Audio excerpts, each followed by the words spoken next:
ಉಪವಿಭಾಗ ಕಚೇರಿ ಹಾಗೂ ಆನೆಗುಂದಿಯಲ್ಲಿ ಪ್ರವಾಸಿಗರ ಸುರಕ್ಷತೆಗಾಗಿ ಪ್ರತ್ಯೇಕ ಪೊಲೀಸ್ ಠಾಣೆ ಸ್ಥಾಪನೆಗೆ ಮುಖ್ಯಮಂತ್ರಿ ಸಿದ್ದರಾಮಯ್ಯನವರಲ್ಲಿ ಮನವಿ.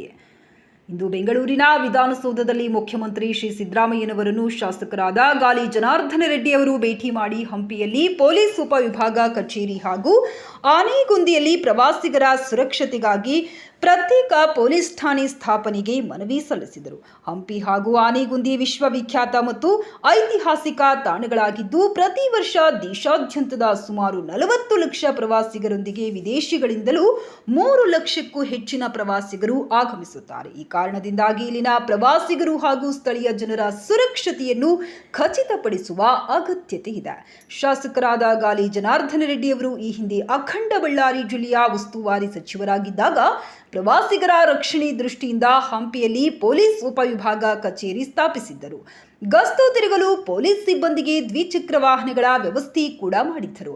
ಆದರೆ ತದನಂತರ ಬಂದ ಸರ್ಕಾರ ಈ ಪೊಲೀಸ್ ವಿಭಾಗ ಕಚೇರಿಯನ್ನು ಬೇರೆಡೆಗೆ ಸ್ಥಳಾಂತರಿಸಿದ್ದು, ಇದರಿಂದ ಹಂಪಿ ಮತ್ತು ಆನೆಗುಂದಿ ಭಾಗದಲ್ಲಿ ಪ್ರವಾಸಿಗರ ಸುರಕ್ಷತೆಗೆ ಭಾರೀ ಹೊಡೆತ ಬಿದ್ದಿದೆ.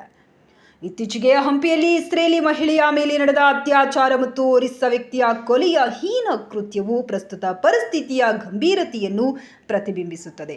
ಪ್ರತಿ ವರ್ಷ 40 ಲಕ್ಷ ದೇಶೀಯ ಮತ್ತು 3 ಲಕ್ಷ ವಿದೇಶಿ ಪ್ರವಾಸಿಗರು ಆಗಮಿಸುವ ಹಂಪಿಯನ್ನು ಕೇಂದ್ರವನ್ನಾಗಿ ಇರಿಸಿಕೊಂಡು ಮತ್ತೆ ಪೊಲೀಸ್ ಉಪವಿಭಾಗ ಕಚೇರಿಯನ್ನು ಪುನಃ ಸ್ಥಾಪಿಸಬೇಕು. ಹಾಗೆಯೇ ಆನೆಗುಂದಿಯಲ್ಲಿ ಪ್ರತ್ಯೇಕ ಪೊಲೀಸ್ ಠಾಣೆಯನ್ನು ಮಂಜೂರು ಮಾಡುವಂತೆ ಮಾನ್ಯ ಮುಖ್ಯಮಂತ್ರಿಗಳಾದ ಶ್ರೀ ಸಿದ್ದರಾಮಯ್ಯ ಅವರಿಗೆ ಮನವಿ ಸಲ್ಲಿಸಲಾಗಿದೆ.